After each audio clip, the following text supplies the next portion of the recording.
Hello everyone, আজকে আমি বানাবো চিকেন স্যুপ। তো চিকেন স্যুপ রেসিপি বানানোর জন্য আমার কী লাগছে চলুন দেখে নেওয়া যাক। তো চিকেন স্যুপ বানানোর জন্য আমি নিয়ে নিয়েছি এখানে 220 গ্রাম চিকেন, একটা ডিম, পাতিলেবু, নিয়ে নিচ্ছি রসুনগুলো ভিজিয়ে রেখেছি ছাড়াতে যাতে সুবিধে হয়। 4-5 কোয়া রসুন লাগবে, একটা পেঁয়াজ, দুটো গাজর, কর্নফ্লাওয়ার আর নিয়ে নিচ্ছে আমুল বাটার। আপনারা চাইলে রেসিপিটা কড়াইতেও বানাতে পারেন, আমি কুকারে বানাচ্ছি। তো কুকার গরম হয়ে গেলে আমি এর মধ্যে দিয়ে দিচ্ছি আমুল বাটার, দিয়ে দিলাম পেঁয়াজ কুচি, দিয়ে দিচ্ছি রসুন কুচি, দিয়ে সব উপকরণগুলো ভালো করে নাড়াচাড়া করে নেব। আপনারা আমুল বাটারের সাথে রিফাইন্ড অয়েলও মিক্স করতে পারেন।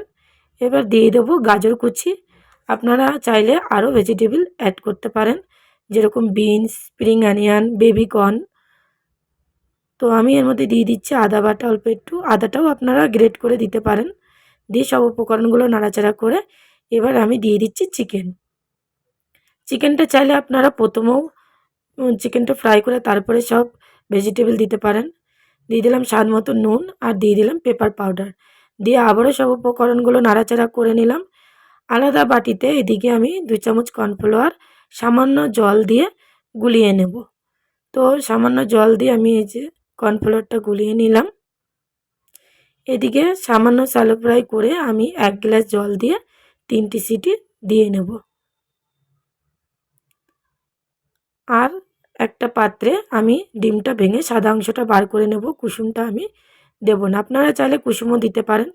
তো দেখেন চিকেনগুলো সেদ্ধ হয়ে গেছে, আমি এইভাবে খুন্তি দিয়ে ভেঙে নিচ্ছি। আপনারা চাইলে চিকেনগুলো বার করে ঠান্ডা করে ছাড়িয়েও এর মধ্যে দিয়ে দিতে পারেন।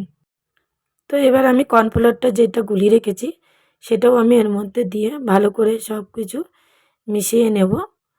আপনারা এই চিকেন স্যুপের সাথে কিন্তু ব্রেড খেতে পারেন, ব্রেডটাও কিন্তু গার্লিক বাটারের সাথে সেঁকে খেতে পারেন। তো ডিমের যে সাদা অংশটা বার করে রেখেছিলাম সেটাও এর মধ্যে দিয়ে ভালো করে মিক্স করে নেব। তো ডিমের সাদা অংশটা দিয়ে কিন্তু অনবরত নাড়তে হবে। তো দেখুন প্রায় হয়ে এসেছে।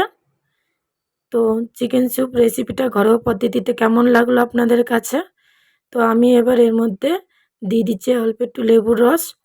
বাচ্চা এবং বড় সবাই কিন্তু এই চিকেন স্যুপ রেসিপিটা পছন্দ করে। তো খুবই একটা হেলদি রেসিপি। তো ভালো লাগলে অবশ্যই লাইক, কমেন্ট, শেয়ার করবেন। আপনারাও ঘরে এরকমভাবে বানিয়ে খেয়ে দেখবেন। আবার আসবো অন্য রেসিপি নিয়ে। ভালো থাকবেন, সুস্থ থাকবেন।